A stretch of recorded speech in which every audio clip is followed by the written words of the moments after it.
अब देखते हैं जो शॉर्ट इंपॉर्टेंट क्वेश्चन का पार्ट 2 था वो हम लोग अब शुरू करने जा रहे हैं। देखो पार्ट 2 में क्या है, क्वेश्चन नंबर 12 क्या है, write the name of test apparatus used in arsenic test. तो इसके लिए हम लोग कौन सा करते हैं, अपैरेटस यूज़ करते हैं, गैडजेट अपैरेटस। देखो ऐसा रहता है, आप लोग इमेज में देख सकते हैं।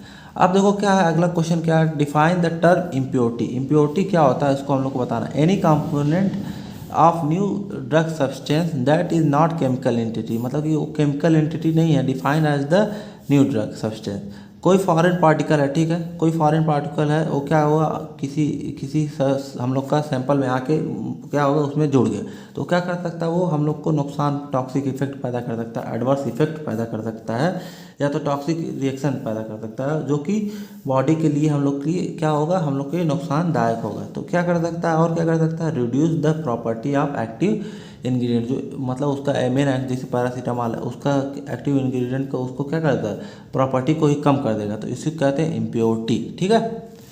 नंबर 14 क्या है, state the ideal property of buffer solution. Buffer solution की क्या क्या आइडियल प्रॉपर्टी उसको हम लोग को बताना है। तो देखो बफर सोल्यूशन क्या होता है, पहले इतना जान लो। जैसे एक क्या है ना, एक सोल्यूशन है, ठीक है, इसमें हम लोग थोड़े अमाउंट में एसिड मिलाएंगे या तो थोड़े अमाउंट में बेस मिलाएंगे। थोड़े अमाउंट में एसिड या बेस मिलाने पे इसके पीएच के अंदर कोई चेंज नहीं होता, या तो बहुत हल्का चेंज होता है, उसी को कहते हैं बफर सोल्यूशन। तो इसको क्या कहेंगे, इसकी आइडियल प्रॉपर्टी क्या है, इट हैज़ डेफिनेट पीएच। इसका जो पीएच होता है एक समानुपात होता है, मतलब कि जो जैसे क्या रहेगा, 7 रहेगा तो वो 7 ही रहेगा, ठीक है। और इसका पीएच जो रहेगा वो डज नॉट चेंज, मतलब बहुत दिन के लिए रख देंगे, ऐसे सिरप है उसको रखा है तो उसका पीएच क्या होगा, चेंज नहीं होगा, ठीक है। और देखो it's pH does not change on dilution, मतलब अगर डाइल्यूशन मतलब क्या होगा, इसमें ये रखा है ना, इसमें हम लोग पतला इसको करेंगे, मतलब वाटर मिला के कोई और चीज़ मिला के करेंगे पतला, तो उसका पीएच उस पर चेंज नहीं होगा, ठीक है। और its pH is slightly change by addition of small quantity of acid और बेस। थोड़ा अगर स्मॉल क्वांटिटी में एसिड और बेस मिलाने पे हो सकता है थोड़ा सा चेंज हो, या तो वो ना चेंज हो। इसी की ये सब क्या है, इसकी आइडियल प्रॉपर्टी ऑफ किसकी है, बफर सोल्यूशन की, ठीक है। क्वेश्चन नंबर 15 देखते हैं क्या है, what is isotonic solution and iso-osmotic solution. आपको मैं अभी एक इमेज के थ्रू अच्छे से समझा जाता हूँ, कुछ कॉन्सेप्ट क्लियर करना होगा, तो आप उसमें हम लोग चलते हैं, ठीक है। आइसोटोनिक सोल्यूशन क्या होगा, देखो मैं बता रहा हूँ कि एक क्या है, एक समझ लो क्या है, सोल्यूशन है, ठीक है। इसका जो है ऑस्मोटिक प्रेशर है, मतलब क्या है, बहुत ज़्यादा है, और जो सेल है उसका ऑस्मोटिक प्रेशर कम है। तो इसका देखो इसमें एक रूल होता है, ये लोअर कंसनट्रेशन से कहाँ जाता है, हायर कंसनट्रेशन। तो जो सेल है, इसके अंदर जो सेल है वो क्या लोअर कंसनट्रेशन है, तो और ये जो इसका सोल्यूशन है उसको क्या हायर कंसनट्रेशन है। तो जो लोअर कंसनट्रेशन मतलब इस सेल से बाहर जाएगा तो क्या हो जाएगा, ये श्रिंक हो जाएगा, मतलब पतला हो जाएगा, ठीक है। इसको कहेंगे हाइपर टोनिसिटी कहेंगे। और जो क्या रहेगा, ये वाला देखो क्या है, इसका मतलब लोअर कंसनट्रेशन तो है, तो इसकी जो इसका जो कंसनट्रेशन रहती है क्या रहती है, वो क्या रहती है, कम रहती है। तो क्या करेगा वो, बाहर से मतलब लोअर कंसनट्रेशन टू इसका जो सेल रहेगा उसका कंसनट्रेशन बाहर रहेगा, तो इसका अंदर जब जाएगा तो क्या हो जाएगा, ये फूल जाएगा, तो इस क्या हो जाएगा, स्वेलो हो जाएगा सेल जो रहेगा, उसको कहेंगे हाइपोटेंशन। पर जो ये आइसोटोनिक जो रहता है, इसका भी, इसका कंसनट्रेशन और इसका कंसनट्रेशन दोनों का क्या रहता है, वो सेम रहता है, इसी को कहते हैं आइसोटोनिसिटी।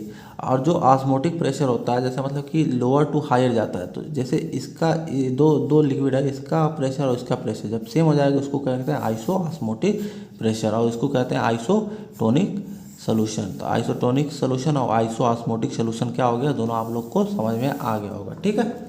आपको बता भी देता हूँ क्या होता है, देख लीजिए। आइसोटोनिक सोल्यूशन क्या, isotonic solution is one salt concentration is exactly, मतलब कि एक की कंसनट्रेशन और दूसरे कंसनट्रेशन क्या होगी, दोनों की एकदम सेम होगी, उसको कहेंगे आइसोटोनिक सोल्यूशन। देखो साल्ट की कंसनट्रेशन और ब्लड की कंसनट्रेशन दोनों सेम रहेगी, तो उसको कहेंगे isotonic solution.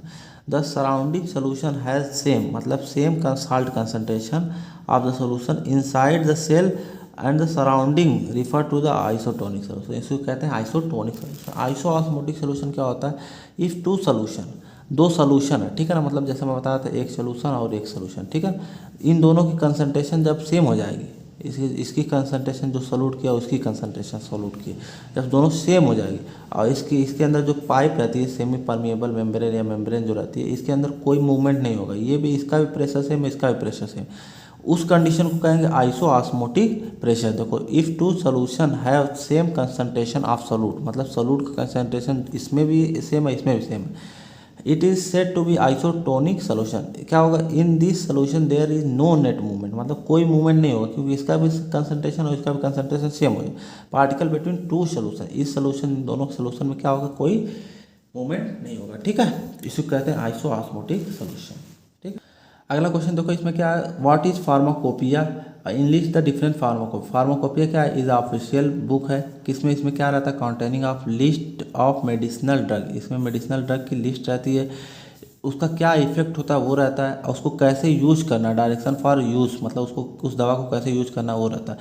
Stock of medicinal drug is called pharmacopoeia. ठीक है, लिस्ट द डिफरेंट फार्माकोपिया, मतलब फार्माकोपिया का जो जो अलग अलग फार्माकोपिया उसका नाम लिखना है। तो United state pharmacopoeia, British pharmacopoeia, Indian pharmacopoeia, Chinese pharmacopoeia, European pharmacopoeia, Japanese pharma, कोई भी मतलब आप लोग लिख दीजिएगा, जितना याद रहेगा, 3 याद रहेगा, 4 याद रहेगा, लिख दीजिएगा। ठीक है, अगला क्वेश्चन देखो क्या है, discuss the limitation of Arrhenius theory. ठीक है, इसमें क्या होता है, आर्हेनियस थ्योरी का लिमिटेशन क्या क्या है, नॉन एक्वस सोल्यूशन का जो होता है थ्योरी फेल कर देती है, क्योंकि वो नहीं बता पाती कि वो एसिडिक है कि बेसिक नेचर है, किसमें सब्सटेंस का, जैसे मतलब एक सोल्यूशन है, ये क्या है, नॉन एक्वस, मतलब इसमें पानी नहीं है, अगर पानी रहेगा तो इसमें H+ अगर देगा तो ये एसिड हो जाएगा, OH- देगा तो क्या हो जाएगा, ये बेस हो जाएगा। तो यही आर्हेनियस थ्योरी है, पर ये अगर एक्वस नहीं रहेगा तो क्या होगा, इसको हम लोग ये बता नहीं पाएगा कि मतलब ये एसिडिक है कि बेसिक नेचर है। ठीक है, और क्या है, it fail to explain the acidic and basic nature of substance, it does not contain H, मतलब अगर कोई सब्सटेंस है जिसमें H+ और OH- नहीं निकल रहा है टूटने पे, उसको भी हम लोग ये नहीं बता पाएगा उसका नेचर एसिडिक है कि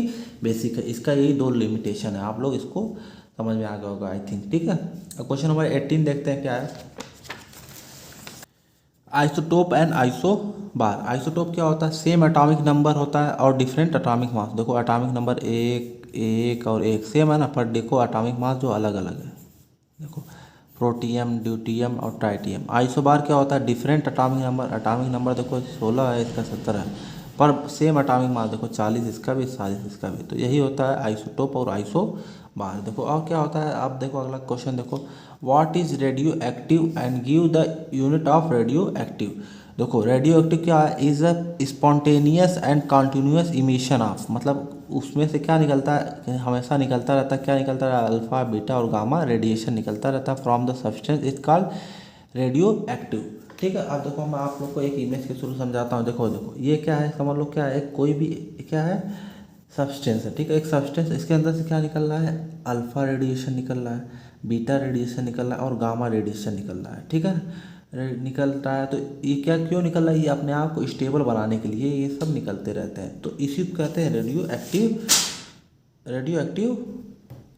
एक्टिविटी कहते हैं, इसको कहते हैं रेडियो एक्टिविटी। तो यूनिट इसकी क्या होती है, BQ से दर्शाते हैं, या तो किससे दर्शाते हैं, पिको क्यूरिस से भी दर्शाते हैं, PCI से भी। ठीक है ना, तो हम लोग इसका अगर यूनिट पूछेगा तो ये आप लोग लिख दीजिए। ठीक है, क्वेश्चन नंबर 20 क्या है, what is half life of radio active element. Radio active element की जो होता है उसकी हाफ लाइफ क्या होती है, it is the time required to disintegrate, मतलब क्या होगा, कोई चीज़ टूट रही है, ठीक है ना, to half of its active isotope. जैसे मतलब एक चीज़ है इतनी बड़ी, ठीक है ना, ये जब आधा टूट जाएगी और उस टाइम में कितना टाइम लगेगा आधा डिग्रेड होने में, उसी को कहते हैं हाफ लाइफ। जैसे क्या ये समझ लो इतना बड़ा है ना, ये टूट के इतना हो गया, ठीक है, इतना टाइम जिसमें लगा है इतना टूट के अंदर, इसी को कहेंगे हाफ लाइफ। ठीक है, अब देखो क्या इसका फार्मूला क्या होता है, A=A0E-λ/T। तो ए क्या है, A0 क्या है, ओरिजिनल वैल्यू ऑफ आइसोटोप, मतलब जितना पहला हिस्सा, जैसे मतलब ये वाला पहले जितना रहा होगा उसको कहेंगे A0। फिर ए क्या कहेंगे, एक्टिव, मतलब जो टूट रहा है, टूटने के बाद जो है उसको जो रो रहेगा उस वैल्यू को कहेंगे एक्टिव आइसोटोप जो बचा है उस टाइम पे। और ये लेमडा जो है कितने मतलब कितने तेज़ी से डीके हो रहा है उसको कहेंगे लेमडा, और कितना टाइम लगा रहा है उसको कहेंगे टी। ई कहेंगे लॉगरिथमिक एक्सपोनेंशियल। ये क्यों होता है, क्योंकि जो ये ज़रूरी नहीं है कि मतलब एक टूट के निकला या 2 टूट के निकला, 3, मतलब अचानक से कितना भी निकल सकता है, इसलिए हम लोग इसमें इसको एक्सप्रेस करते हैं लॉगरिथमिक में करते हैं या एक्सपोनेंशियल बेस में इसको दर्शाते हैं। हाफ लाइफ में क्या होगा, जब हाफ लाइफ में मतलब कि टी जो रहेगा इसको आधा कर देंगे, T=½ और ए जो रहेगा वो भी हाफ हो जाएगा, तो A/½ A0 और क्या होगा ई माइनस लेमडा और टी हाफ। तो ये हम लोग का एक फार्मूला निकलेगा हाफ लाइफ को निकालने के लिए। ठीक, आपको समझ आएगा। देखो आप कुछ का देखो हाफ लाइफ कितनी कितनी होती है। देखो half life of T half of some radioactive isotope क्या होगा। पोलेरियम 212 का कितना टाइम लगता है, इतना सेकंड, मतलब बहुत जल्दी से टूटता है। ठीक है, आधा टूटने में बहुत जल्दी लगेगा। सोडियम 22 इसमें कितना लगेगा, 2 साल 6 महीना लग जाएगा। ठीक है, आयोडीन 131 को कितना 8 दिन लगेगा इसको अपना आधा डिग्रेड होने में। ठीक है, तो इसको हम लोग देखते हैं, यूज़ में लेते हैं। इसको लगता है फास्फोरस 22 को कितना लगता है 14.3 डेज, मतलब इतना दिन लगता है। और यूरेनियम को बहुत ज़्यादा दिन लगता है, मतलब कितना कितना कितना साल लगता है। ठीक है, और जिंक का भी कितना लगता है 120 दिन। ठीक है, अगला क्वेश्चन देखो क्या है, और लास्ट क्वेश्चन ये है, give the reaction involve in the limit test of iron. Iron के लिए कौन सा लिमिट टेस्ट होता है, रिएक्शन, उसका हम लोग बताना है। Fe2 क्या होगा 2CH2SH और COH। देखो Fe यहाँ पे बीच में आ गया। ठीक है, और CH2SH जो है ये वाला, देखो एक यहाँ पे CH2 और CH2SH और CH2SH एक यहाँ पे हो गया। और इसमें से क्या होगा H एक H यहाँ पे निकला, एक H इसमें से निकला और एक H, मतलब ये दो है ना, दो मॉल है। तो COO यहाँ पे हो गया, एक COO यहाँ पे हो गया, और इसमें से एक H यहाँ से, एक H यहाँ निकलेगा 2H। ठीक है, तो ये हो जाएगा, इसका क्या होगा पूरा रिएक्शन हो जाएगा जो हम लोग को पूछा है। ठीक है, तो पूरा क्वेश्चन हम लोग को सॉल्व कर लिए। Thanks for watching. मेरे चैनल जीके फार्मा को आप लोग सब्सक्राइब कर लीजिएगा। अभी देखिए हम लोग शॉर्ट वाला मैं पढ़ा चुका हूँ। ठीक है ना, 22 शॉर्ट क्वेश्चन पढ़ा दिया हूँ। ठीक है, और क्या है, अब बचा है 18 लॉन्ग क्वेश्चन। मैं उस इन दोनों का मतलब एक प्लेलिस्ट बना दूंगा। अब आप एक एक करके 18 जो क्वेश्चन है उसका मतलब वीडियो बना दूंगा, आप लोग उसको देख लीजिएगा अच्छे से, सब्सक्राइब करिएगा और शेयर कर दीजिएगा। ठीक है, थैंक्स फॉर वॉचिंग।